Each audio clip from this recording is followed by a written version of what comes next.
हुशार लेकीने मिळवली तब्बल 1 कोटींची स्कॉलरशिप. हिला भेटा. ही आहे श्रावणी टोणगे. मूळची कासारवाडीची. पिंपरी चिंचवड महापालिकेच्या शाळेतून ती नुकतीच 10वी उत्तीर्ण झाली आहे.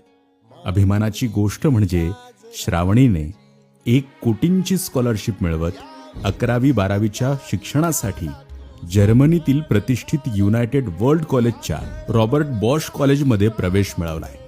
एका सामान्य कुटुंबातील ही लेक आता थेट जर्मनीत महाराष्ट्राचा मान वाढवणार आहे. तिचे कौतुक करण्यासाठी फारसे माध्यम पुढे आले नाही, हे दुर्दैवच. पण असो, कोण म्हणतं हो महापालिका जिल्हा परिषद शाळेत विद्यार्थी घडत नाहीत? सगळं होऊ शकतं, फक्त हवी इच्छाशक्ती.